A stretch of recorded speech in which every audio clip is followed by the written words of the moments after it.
Valerie Hansen here. I was just looking at my notes for characters, and I got to laughing because of a line that says, "Make the reader care and then make them miserable." That's how you do characters for stories like I write. You need physical descriptions, both the hero and the heroine, and for the secondary characters that you have. A lot of times my secondary characters are dogs, so that's pretty easy. I like dogs, and it's home for me. But for the hero and heroine, you need things like age and hair and eye color and height and jobs, backgrounds. It's a lot like dating information on a dating site. For especially for the two primary characters or more if you have them. I had a grandmother in one that I invented later, and I added things about her, like I made her a retired CIA spy, which was a ball. I really enjoyed that. Anyway, they not only have to be lovable, likable people, you have to make them appealing, but they have to have troubles. They have to have hangups, just like the rest of us, just like the world, but they have to have hangups that you can fix. And that's the nice thing about it, with particularly with my characters. I can make their lives better after I make them worse. Um, if I were to write a book along the lines of my own thoughts, it would be about 5 pages long. We'd start with a hero and a heroine who were nice people. They would meet, they would get to know each other, they would fall in love, they would get married. End of story. But I can't do that because nobody wants to read that. They want to read nice people in an alligator pit up to here. So this is what we're doing. And you need to know why they are where they are in the story. You need to know why they stay instead of bailing. Some people, if they come up with trouble, and I'm no different, if I see a problem, sometimes I'll just turn around and walk away from it. They can't do that. You can do that, but they can't do that. And sometimes it's a struggle for me, and it will be a struggle for you as an author, to put them through this. These are nice people. I don't want to hurt them, but you can't heal them if you don't hurt them. And a lot of times I think the problems in our lives teach us plenty that we would not have learned had we not had problems.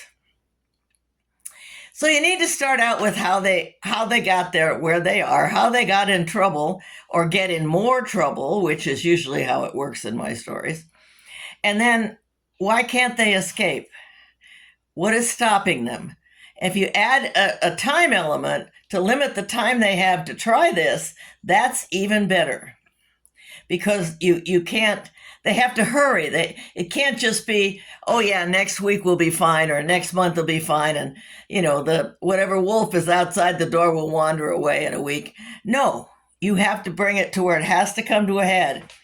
And now you get to who are their enemies or enemy, and sometimes we're our own worst enemy, and sometimes they are their own worst enemy. But they have to have external forces, external enemies, external things working against them and against their happiness and against their healing. Which is what you want in the end. You want to heal the scars. You want to heal the wounds and give them the joy that you and the readers know they deserve. You can fix it, but you can't fix it easily. It has to be a struggle. You have to stress what stands in the way, build it up so that it looks impossible. That's your black moment. They call it a black moment, and it's near the end of the book. You can have problems as they go along, and then there's this horrible thing that happens, this black moment, this conflict resolution that looks like it will be a terrible thing. It looks like it will be awful, and it isn't.